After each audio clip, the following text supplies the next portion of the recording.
Muy bien, pues vamos a ir comenzando ya con esta tercera sesión del programa de microlearning de Sodeca y AQ.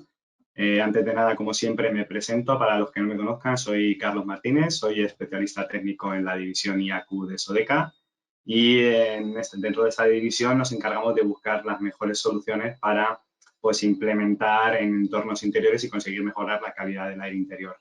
Este es, como ya digo, el tercer programa de microlearning con una aceptación bastante grande. Os agradecemos a todos los que estáis aquí, a los que repetís y a los que empezáis de nuevo. Y sin más dilación, vamos a empezar un poco con esta tercera sesión, que como ya sabéis, va a tratar acerca de, bueno, pues ya un poco estas soluciones para la mejora de la calidad del aire interior. Vamos a hablar de tecnologías, de las principales tecnologías del mercado, y hoy nos tocan las dos, si dijéramos, como que han tenido mayor relevancia de aquí a un tiempo, sobre todo en el tratamiento de la pandemia, ¿no? La filtración EPA, por un lado, y la radiación ultravioleta C. Incluso las personas que no se dediquen al tema de calidad del aire, pues seguro que les suenan estas dos tecnologías y vamos a intentar definir qué son, qué no son, cuándo y cómo se deben utilizar. Bueno, como en anteriores sesiones, al final de la presentación la colgaré en formato PDF para que la podáis tener y también pasaremos al turno de preguntas, que es al final lo que más me gusta a mí, ¿no? Poder debatir y poder responder todas las cuestiones que salgan y seguro que salen muchas como en sesiones anteriores. Bueno, lo dicho, vamos a ir comenzando con la sesión en sí. Y vamos a empezar haciendo un repaso a esta infografía que muchos, si conocéis SODE, que conocéis la división IAQ, seguro que ya nos la habéis visto o en anteriores presentaciones, donde intentamos explicar un poco la diferencia entre la contaminación exterior y la contaminación interior, los diferentes contaminantes que nos podemos encontrar dentro y fuera de espacios interiores y un poco alarmar del peligro de tener la ventilación natural como método preferente para ventilar. Nosotros siempre hemos defendido que la mejor forma de ventilar es mediante la ventilación mecánica porque nos permite filtrar y desinfectar contaminantes del exterior, que de otro modo pues estaríamos introduciendo directamente en los espacios interiores. A lo mejor estaríamos diluyendo los contaminantes de interior, pero los estaríamos cambiando por contaminantes exteriores. Entonces, ¿en qué contaminante nos vamos a centrar hoy? Pues nos vamos a centrar en las partículas en suspensión y en la contaminación microbiológica, virus, bacterias y hongos. Estos son los dos grupos de contaminantes para los que están diseñados, es decir, tanto la filtración EPA por un lado, para las partículas en suspensión, como la radiación ultravioleta C con los contaminantes microbiológicos. Entonces, hoy nos vamos a centrar en estos dos grupos de contaminantes y vamos a empezar por las partículas en suspensión. Bueno, las partículas en suspensión no dejan de ser sólidos que tienen una masa molecular tan baja que les permiten ser volátiles, es decir, estar presentes en el aire que respiramos. ¿De acuerdo? Para que nos hagamos una idea, estas partículas pueden tener orígenes muy distintos, pueden ser producidas por nosotros mismos, como por ejemplo los pelos o la piel muerta, pueden ser suciedad, polvo, que al final es acumulación de muchas cosas, ¿no? De sustancias provenientes de combustión, muchísimas cosas que hacen del grupo, de las partículas en suspensión, la verdad, algo bastante heterogéneo. ¿Cómo las diferenciamos? Pues lo vamos a ver más adelante, pero en el fondo vamos a hablar de partículas en suspensión siempre que estemos hablando de cosas que estén muertas, es decir, que no tengan vida. Cuando tengan vida ya vamos a hablar de otra cosa. Para hacernos una idea del tamaño que pueden llegar a tener estas partículas, he querido crear este ejemplo muy sencillo que a lo mejor ya habéis visto en otros sitios. Si nos fijamos en esta bola grande de aquí de la izquierda, sería el corte transversal de un pelo humano, ¿de acuerdo? ¿En qué tamaño se clasifican las partículas en suspensión en el aire y en función de esta clasificación luego se tratan? Bueno, pues el primer tamaño que tenemos, considerado como tamaño que no sea partícula gruesa, son las PM10, que son las que tienen 10 micrómetros, 10 micras. Para que nos hagamos una idea de qué es una micra o un micrómetro es la millonésima parte del metro, con lo cual digamos que es un metro dividido en 1.000.000 de partes, ¿vale? Para que nos hagamos una idea del tamaño que tienen las PM10. Y estas son, dentro de las partículas en suspensión, que no son consideradas polvo grueso, las más grandes. ¿Cuál sería el siguiente nivel que se diferencia en estas clasificaciones? Las PM2,5. Fijaos qué tamaño tienen, 2,5 micras. Y si nos vamos a las PM1, pues ese sería el tamaño. Me gusta mucho esta infografía porque nos permite darnos cuenta de realmente el tamaño tan diminuto de lo que estamos hablando, pero que, sin embargo, puede ser muy perjudicial para los seres humanos. En función del tamaño, estas partículas van a poder penetrar en nuestro sistema respiratorio hasta un punto donde nos van a hacer más o menos daño, ¿de acuerdo? Por ejemplo, las partículas PM10 pueden llegar incluso hasta los bronquios. Los bronquios, para quien no conozca, y si hay algún sanitario viéndonos, que me perdone por la burdez del ejemplo, pero los bronquios es como cada una de las ramificaciones de la tráquea, es decir, esta bifurcación que va hacia cada uno de los pulmones.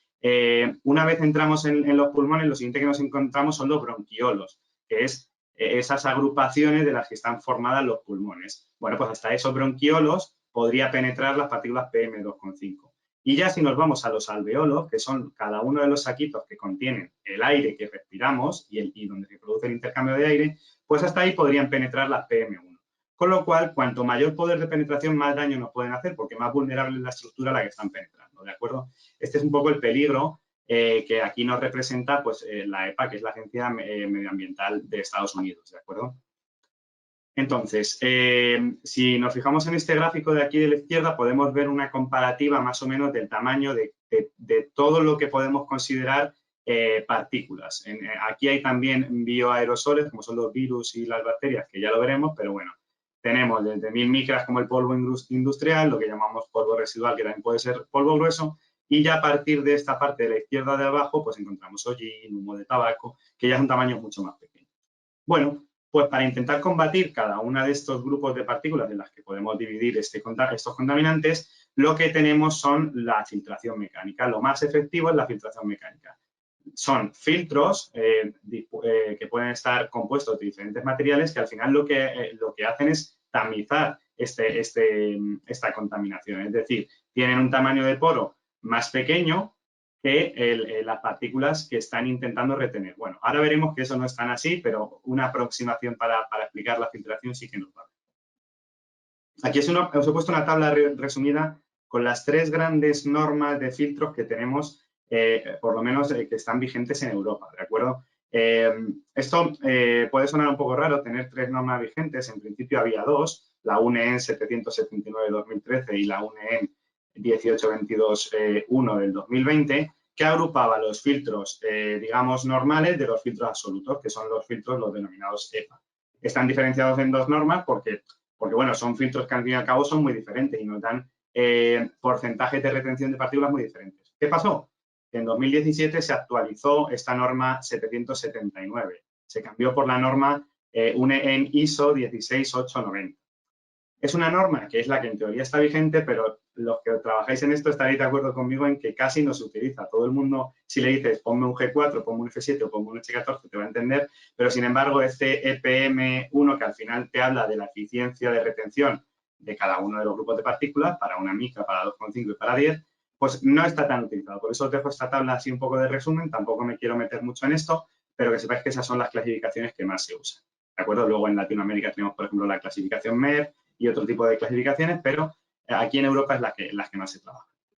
Entonces, vamos a hablar ahora digamos, del caso de filtración extrema, la mejor calidad de filtración que vamos a tener con filtros mecánicos, que son los filtros EPA. ¿De acuerdo? Como ya os he dicho, muchos los habréis oído nombrar y básicamente están compuestos por fibras de vidrio de un tamaño de 0,5 y 2 micrómetros, y que se disponen aleatoriamente, ¿de acuerdo? Esta disposición aleatoria lo que va a hacer es mejorar muchísimo la capacidad de retención que tienen los filtros. ¿Cómo se produce esta retención? Y esto es muy curioso. Bueno, estamos viendo que los filtros las fibras de los filtros tienen un tamaño entre 0,5 y 2. Y alguno me dirá, oye, ¿y cómo es posible si yo sé que los filtros EPA pueden capturar hasta 0,3 micras? De hecho, el punto máximo de eficacia lo tiene hasta 0,3 micras los filtros EPA. ¿Cómo es posible esto? Bueno, pues porque la retención no solo se da por el choque directo con las fibras, ¿de acuerdo? Eso para las partículas mayores que el filtro que estamos utilizando sí que es así, choque directo con las fibras, dispersión, todo esto se quedan retenidos en el filtro. Pero para las partículas más pequeñas lo que tenemos es un efecto físico que se denomina efecto browniano, que lo que hace es que una partícula de pequeño tamaño en un flujo de aire no siga una trayectoria recta, porque si siguiera una trayectoria recta, pasaría a través del filtro y no sería capaz de retenerlo. Pero como sigue una trayectoria aleatoria por este efecto físico que estoy contando, pues la mayoría chocan contra las fibras y quedan retenidas de igual forma que las partículas más altas. Bueno, así básicamente y explicado a grosso modo es cómo actúa una filtración. Como habréis podido ver, aquí no estoy hablando nada de que tenga ningún efecto de desinfección, es decir, estos filtros no son capaces de eliminar la contaminación microbiológica. Esto lo vamos a dejar claro, vamos a insistir a ello más adelante, pero me gusta adelantarme, ¿no? Estos filtros lo único que hacen es retener y, como podéis imaginar, cada cierto tiempo hay que cambiarlos, que es otro de la problemática que tienen. Con lo cual, vamos a ver un poco los factores de la eficacia y los factores de diseño de estos filtros. Muy bien, la eficacia de los filtros EPA, aparte de por la clasificación que ya hemos visto, se suele medir por el KDR, que se llama, que es el Clean Air Delivery Rate. Es el ratio o la cantidad de aire limpio que es capaz de obtenerse cuando pasamos un flujo de aire a través de un filtro, en este caso EPA o de cualquier calidad. Entonces, con el filtro limpio y utilizando un filtro EPA, el KDR, si no tiene partículas por debajo de 0,3, pues debe ser el 100% del volumen de aire que nosotros le estemos metiendo. Entonces, es muy importante tener en cuenta este factor, ya que el filtro se va ensuciando y este KDR va bajando, ¿de acuerdo? Otro factor de diseño a tener muy en cuenta, pues es la pérdida de carga que generan estos filtros. Pérdida de carga me refiero a que, pues si tengo un ventilador que tiene que trabajar con un caudal determinado y yo le coloco un filtro EPA, ya solo limpio, aquí podéis ver el ejemplo de uno de nuestros filtros EPA H13, ya me va a generar estas pérdidas de carga. ¿Veis? Conforme voy aumentando el caudal que yo quiero dar, tengo una limitación y va aumentando la presión, es decir, la pérdida de carga que voy a generar. ¿De acuerdo? Esto es un punto muy a tener en cuenta porque parece que instalar un filtro EPA es muy fácil y lo instalamos en cualquier lado, pero genera unas pérdidas de carga muy grandes y, como podéis imaginar, a eso a nivel de eficiencia energética pues no es muy bueno. ¿De acuerdo? En muchas ocasiones es necesario ponerlo porque es verdad que es un filtro de alta eficacia, para lo que está diseñado es muy, muy, muy bueno, pero esto hay que tenerlo en cuenta, ¿no? La pérdida de carga que genera. Otro factor que hay que tener en cuenta, la estanqueidad. De nada me sirve que mi filtro sea muy bueno si yo no he conseguido fijarlo en mi sistema de manera estanca. Y esto lo sabrá mucho la gente que se dedique, por ejemplo, al mantenimiento de sistemas de ventilación. Cuando tenemos que fijar un filtro EPA, llevan unas fijaciones especiales, llevan unas espumas para intentar hacer vacío una vez se conecte el ventilador. Si esta estanqueidad falla, lo que vamos a hacer es creernos que estamos seguros cuando no lo estamos, con lo cual puede generar una falsa sensación de seguridad. Muy importante la estanqueidad a la hora de colocar los filtros EPA y cualquier tipo de filtros. Y por último tenemos que hablar de mantenimiento. Son unas tecnologías que requieren un mantenimiento muy exhaustivo y cualquiera que haya puesto un filtro podrá saber que a los 2-3 días ya te está generando mayor pérdida de carga y ya no te está filtrando tan bien como debería. Es más, si no respetamos los tiempos de cambio de los filtros, lo que puede pasar perfectamente es que el filtro colmate y o bien nos genera un problema de ventilación o bien puede llegar a romperse y dejar pasar y dejarle total libertad para que pase todos los contaminantes asociados a la corriente de aire que estamos tratando. Con lo cual, estos 4 factores tenemos que tenerlos muy en cuenta siempre que vayamos a montar un filtro EPA, o ya os digo, pongo el filtro EPA porque es el de máxima calidad, digamos. Miento, los que sabéis de esto sabéis que también está el ULPA, pero bueno, dentro de los accesibles, el EPA de los que más calidad tiene, ¿de acuerdo? Vamos a hablar ahora de contaminación microbiológica, ¿de acuerdo? Dejamos a un lado la filtración EPA por un momento y vamos a hablar de bioaerosoles. Bueno, para hablar de bioaerosoles, primero vamos a decir qué es un aerosol. Al final, un aerosol es una partícula sólida o líquida que está suspendida en el aire y que tienen tamaños menores a 100 micrómetros. Con lo cual, un aerosol puede ser perfectamente una partícula, como ya hemos dicho. ¿Qué es lo que no puede ser una partícula? Un bioaerosol, porque son aerosoles que tienen que estar vivos o que se originan a partir de organismos vivos, ¿de acuerdo? Entonces, dentro de estos bioaerosoles encontramos esas sustancias que nos pueden generar infecciones, como por ejemplo el virus SARS-CoV-2, el de la pandemia por COVID, intoxicaciones como las micotoxinas o incluso alergias como el polen, es decir, proviene de un organismo vivo, no hace falta que el organismo esté vivo en este momento y sin embargo nos está causando daño. Bueno, en esta imagen cedida por la Organización Mundial de la Salud podemos ver las principales vías de contagio de estas bioaerosoles. No es un misterio ya para nadie que una de las principales vías de contagio es, bueno, las personas podemos ser portadores, como si dijéramos, o transmisores de estos bioaerosoles y al transmitirlos al aire de un espacio cerrado pueden contagiar a otras personas. Esto no estoy descubriendo nada nuevo, seguro que todos lo tenéis muy en cuenta, pero es así. Muy bien, y vamos a hablar ahora de una de las tecnologías que podemos usar para enfrentarnos a estos microorganismos. Siempre que nos enfrentemos a contaminación microbiológica, tenemos que usar tecnologías de desinfección, es decir, que sean capaces o de eliminar o de inactivar los virus, las bacterias o los hongos. Vamos a empezar a hablar por la radiación ultravioleta C y vamos a hacer una pequeña introducción. La radiación ultravioleta C, aunque ahora mismo la utilicemos utilizando lámparas ultravioleta, es una radiación que está presente en la luz solar, en la luz en general, ¿de acuerdo? Si nosotros descomponemos la luz en su espectro, podemos encontrar diferentes regiones, la infrarroja, la ultravioleta y la visible, que es la que nosotros vemos. Pues dentro de la ultravioleta tenemos como varios tipos y la vamos a organizar en función de su energía y también de su capacidad de penetración, ¿de acuerdo? Entonces, vamos a tener ultravioleta A, que es de onda larga, es decir, 400 nanómetros a 315 nanómetros, y que es la radiación de menor energía, es la responsable, por ejemplo, de broncear la piel o de las arrugas que nos salen. La ultravioleta B, pues es una radiación de energía media y es la principal responsable del enrojecimiento de la piel y del cáncer de piel. Todas estas radiaciones, ya os digo, provenientes del sol. Ahora iremos a eso.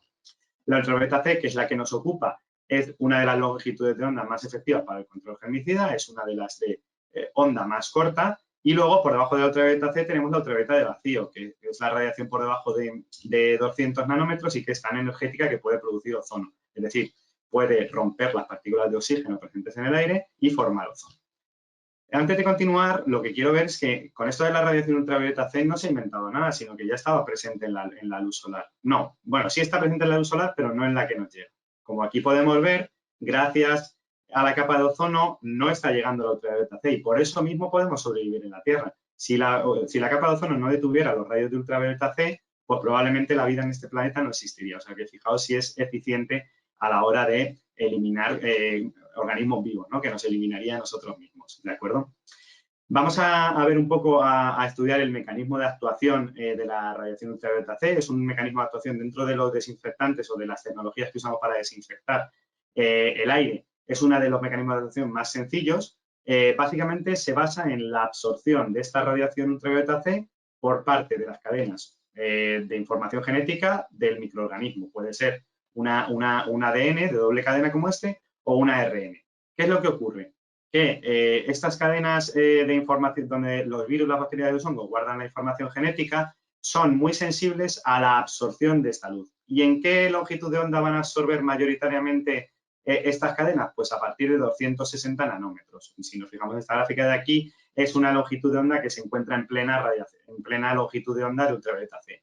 Por lo tanto, por eso es tan efectiva la radiación ultravioleta C, porque les afecta sobremanera. ¿Y qué es lo que hace? Pues impedir que se sigan produciendo las uniones típicas en cada uno de los componentes del ADN o del ARN. Es decir, lo que hace es alterar el ADN o el ARN, provocar cambios en los ácidos nucleicos y de esta manera impedir que se reproduzcan e inactivar los microorganismos. Es decir, no estamos eliminando el virus, pero o el virus, la bacteria o el hongo, lo que estamos haciendo es impedir que se replique y cualquiera que sepa un poco de microbiología sabe que eso al final supone la muerte del microorganismo porque muchos de estos organismos, la única función que tienen en su vida es replicarse y seguir teniendo descendencia. Con lo cual, es un mecanismo bastante simple dentro de los mecanismos de desinfección y es este que os acabo de contar. Bueno, ¿cuáles son las fuentes de emisión que utilizamos normalmente de luz ultravioleta C? Pues son lámparas de descarga de vapor de mercurio. Son unas lámparas que emiten a una longitud aproximada de 254 nanómetros, como ya hemos visto, muy cerca de la longitud óptima para provocar la inactivación de los microorganismos. Si estas lámparas tienen su pico máximo de emisión aquí, en 254. Lo que pasa es que pueden emitir en toda la longitud de onda ultravioleta. Puede ser que su pico máximo esté aquí, pero que tenga otros picos secundarios, incluso por debajo de 200 nanómetros. Si esto se produjera, como ya hemos dicho, se puede dar lugar a la formación de ozono. Que muchos de vosotros ya habréis escuchado. No, es que la luz ultravioleta no vale porque genera ozono. Cuidado con esto. En la actualidad, la mayoría de las lámparas que hacen las cosas como tienen que hacer, los fabricantes que hacen las cosas como tienen que hacer, cuentan con un revestimiento, como una especie de filtro, que impide el paso de las radiaciones de longitud de onda menores de 200 nanómetros, con lo cual evitan la formación de ozono. Con lo cual, en la actualidad, las lámparas, si se usan lámparas de buena calidad, esta formación de ozono queda restringida y es absolutamente imposible que se genere. Con lo cual, vamos a seguir con ya la eficacia y los factores de diseño clave en las luces ultravioleta. A mí esta diapositiva me parece una de las más importantes porque se han visto, con esto de la luz ultravioleta se han visto muchos puntos que se ponen en cualquier sitio y de cualquier forma. Y esto tampoco es. Esto tiene unos factores de diseño que van a influir en su eficacia, ¿de acuerdo? ¿De qué depende fundamentalmente la eficacia de la radiación ultravioleta C? Depende de la dosis que se le aplique al microorganismo. ¿Y qué es esto de la dosis? La dosis es la energía necesaria por metro cuadrado para provocar la inactivación de los virus, bacterias y hongos. Es decir, es una especie de resistencia que tiene cada uno de los microorganismos. Por eso, por ejemplo, por eso las dosis son diferentes según el microorganismo que queramos erradicar. Entonces, aquí en esta tabla podéis ver las dosis necesarias para la inactivación de varios microorganismos y la dosis es el factor fundamental del diseño. ¿De qué va a depender esta dosis que nosotros, o sea, de qué va a depender el diseño que nosotros hagamos de la dosis? Nosotros tenemos que diseñar nuestro sistema de radiación ultravioleta C para que emita una dosis suficiente para eliminar los microorganismos que deseamos eliminar. Y esto va a depender de dos cosas fundamentales. Por un lado, de la irradiancia y por otro lado, de la exposición, del tiempo de exposición. ¿De acuerdo? Voy a explicar qué es la irradiancia. La irradiancia es, por así decirlo, la potencia, no la potencia, pero la energía con la que es capaz de emitir una lámpara de ultravioleta C, ¿de acuerdo? Entonces, esta irradiancia va a depender a su vez de muchos factores, va a depender de la potencia específica de la lámpara. No es lo mismo una lámpara de 10 vatios que una lámpara de 16, ¿de acuerdo? Entonces, uno de los factores a tener en cuenta a la hora de calcular la irradiancia es la potencia. En segundo lugar, del rendimiento. Las lámparas ultravioleta C tienen un rendimiento, el que esté fijado por fabricante, pues a lo mejor entre el 40 y el 50%. Es decir, que de toda la energía que nosotros le suministramos, solo el 40 y el 50% va dirigida a la emisión de radiación ultravioleta C. ¿Y a dónde va el resto de la energía? Pues se disipa en forma de calor la mayoría de las veces o emite en otras longitudes de onda, como longitud de onda visible. Con lo cual, el rendimiento es otro de los factores muy importantes. También tenemos que tener en cuenta la vida útil de las lámparas. Normalmente los fabricantes nos dan una vida útil de 9.000 horas para cada una de las lámparas. A partir de ese momento, la potencia, el rendimiento me va bajando, puede llegar a bajar hasta un 15%, con lo cual esto es importante. Y por último, lo que nos importa es la reflectividad, ¿de acuerdo? También va a ser muy importante para la irradiancia la distancia a la que esté la lámpara del microorganismo en cuestión. ¿Y esto cómo se consigue aumentar? Mediante reflectividad. Nosotros es muy común poner objetos reflectantes, generalmente de un material como el aluminio, que refleja mucho y que no se ve afectado por la radiación, para aumentar los puntos desde el cual le puede llegar al microorganismo la radiación, ¿de acuerdo? Estos son los 4 factores de los que depende la irradiancia y dentro del tiempo de exposición, pues vamos a tener 2 factores muy importantes, la velocidad y el régimen en el que ingrese el fluido en nuestro sistema. Si hablamos de velocidad, vamos a tener que buscar velocidades bajas, o sea, cuanto más baja sea la velocidad del fluido, más tiempo va a pasar entre que el microorganismo pasa del punto A al punto B y, por lo tanto, más tiempo estará expuesto a la radiación. Por eso las lámparas ultravioletas siempre hay que intentar ponerlos en sistemas o en situaciones en las que esta velocidad vaya a ser la mínima posible. Por ejemplo, entre las baterías, al entrar en una UTA, en una unidad de tratamiento de aire, todos sabemos que la velocidad del flujo se tiene que disminuir forzosamente, ¿de acuerdo? Al pasar por el ventilador, lo mismo. Otra cosa que hay que tener en cuenta, el régimen del fluido. Nos interesa régimen turbulento, es decir, no nos interesa que el fluido, cuando entre en nuestro sistema de desinfección, pase en línea recta, sino que nos interese que haga quiebros, que choque con las paredes, porque esto va a aumentar el tiempo de exposición.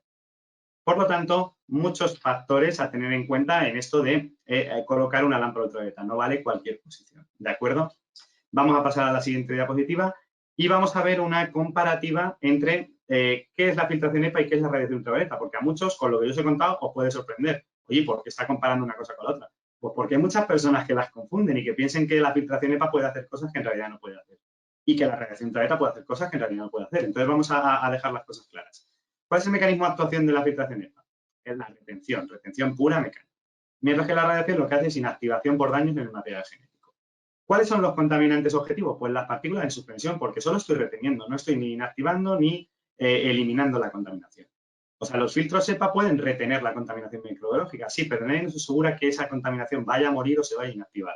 Con lo cual, ante uno de los muchos problemas que os he dicho que podemos tener con el mantenimiento, con la estanqueidad, etcétera, etcétera, etcétera, pues lo que vamos a tener es que esos contaminantes microbiológicos no van a morir y van a poder volver a la corriente gaseosa. Mientras que la radiación ultravioleta C sí que está diseñada para atacar a estos contaminantes. Como de igual forma, si únicamente ponemos un sistema de radiación ultravioleta C, pues no vamos a afectar a las partículas porque no es esa su función. ¿De acuerdo?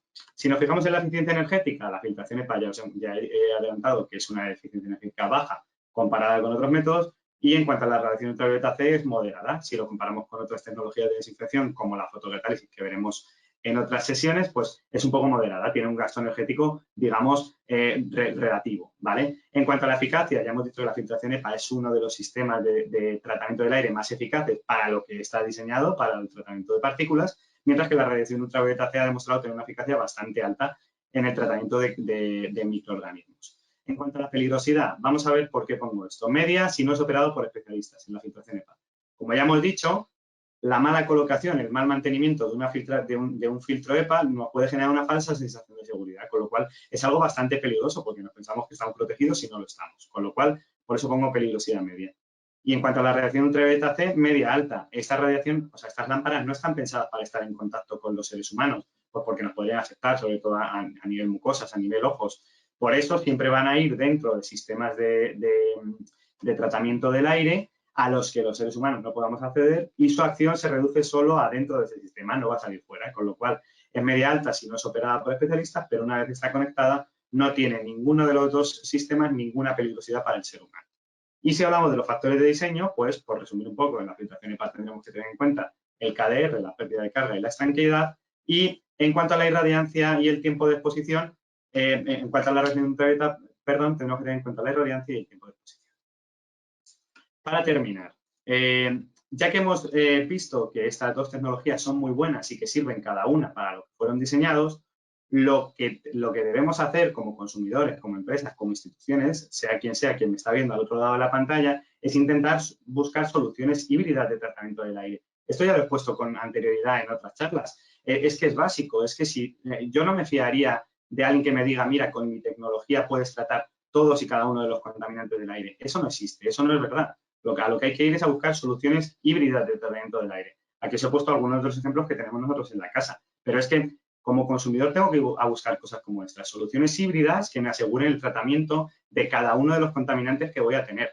¿Puede ser, como en el caso de la izquierda, soluciones portátiles? Pues sí, pueden ser soluciones portátiles. Ya sé que voy a necesitar un aporte extra de ventilación para intentar tratar, por ejemplo, contaminantes como el CO2. Pueden ser también soluciones acopladas a conductos. Oye, yo es que ya tengo una unidad de tratamiento del aire muy buena, pero justo me falta la radiación ultravioleta C para completar el tratamiento. Bueno, pues vamos a buscar sistemas modulares que nos permitan acoplar en cualquier parte este sistema, este tratamiento que nos falta. Y otra de las soluciones que se podría proponer son soluciones para techos, para falsos techos, ¿no?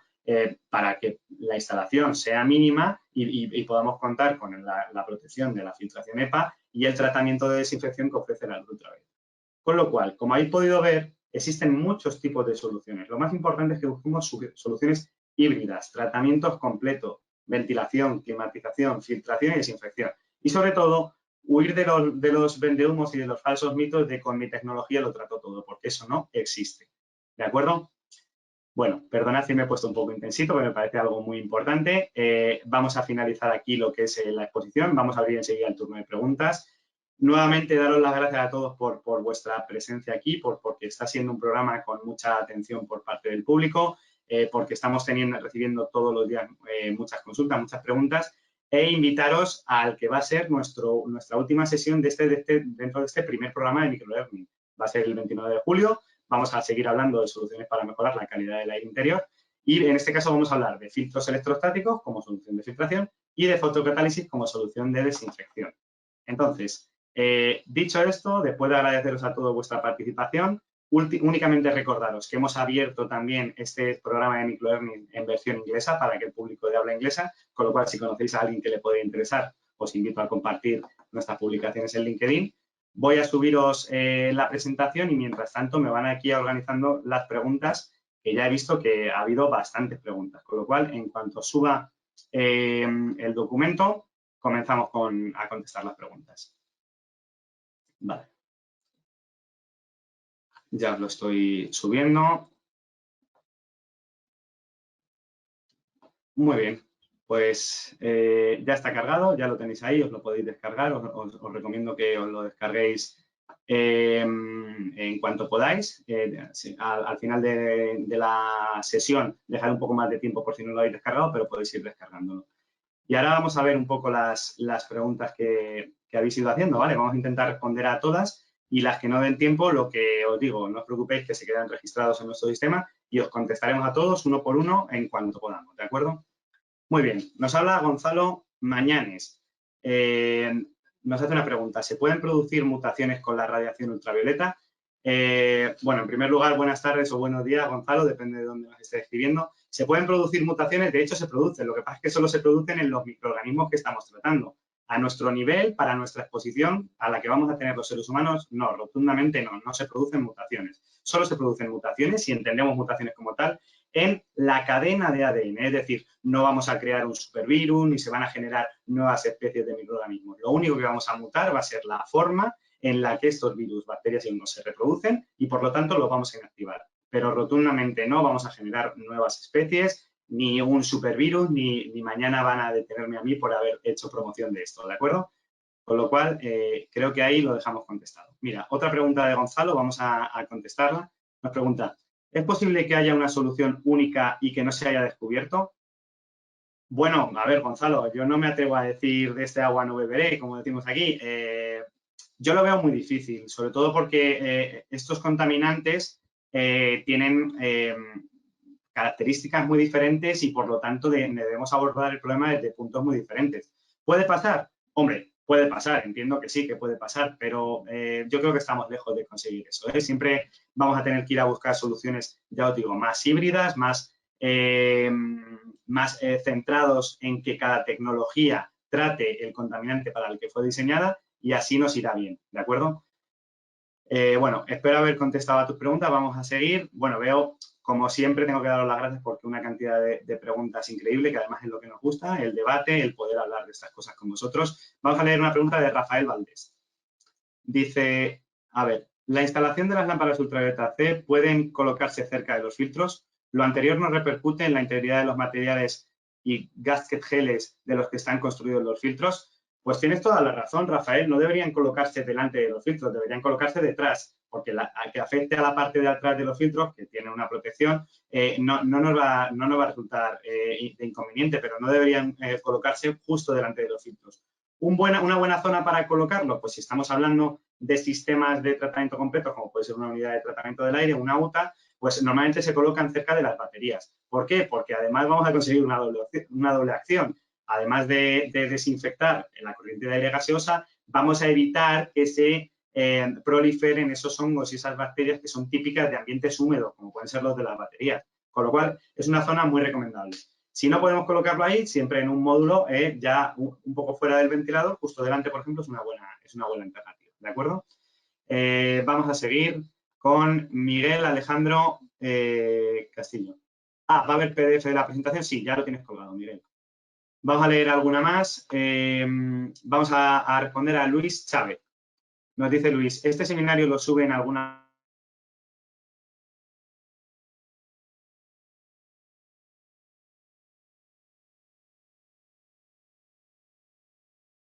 plataforma de vídeo?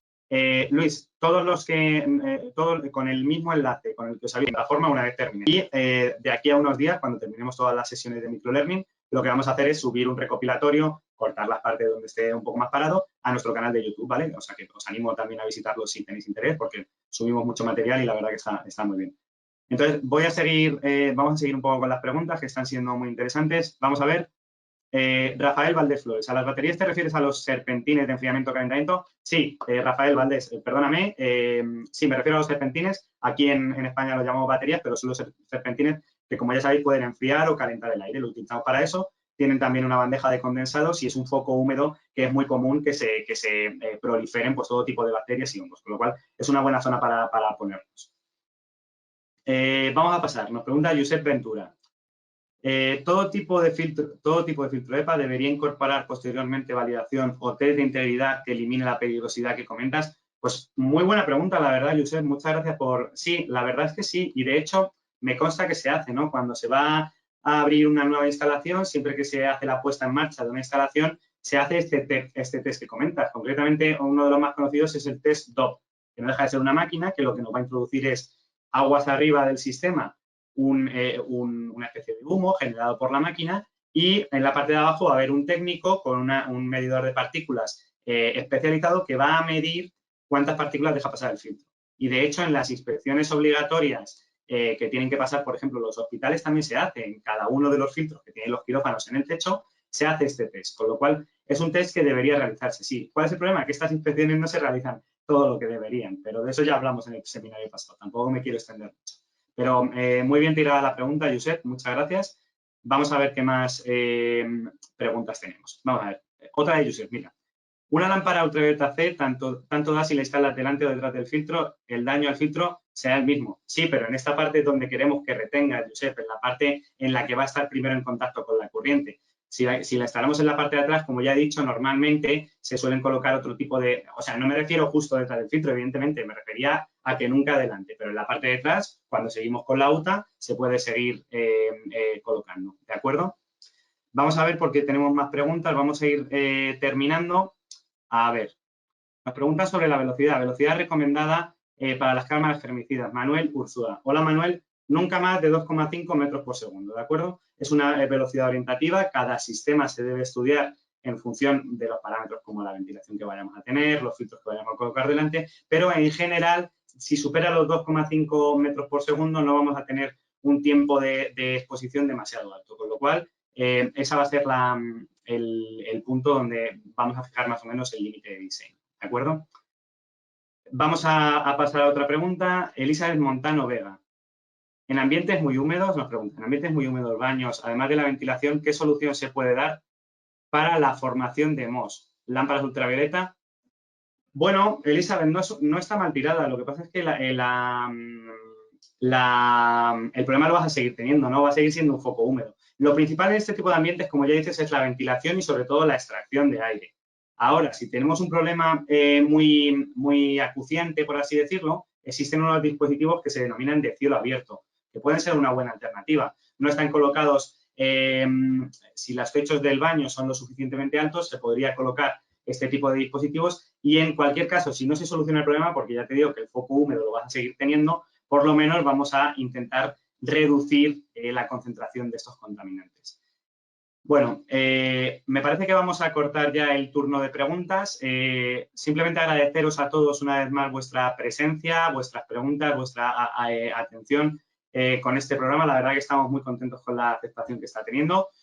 Os invito a participar en la que va a ser la última sesión en español, que como os he dicho será el próximo 29 de julio.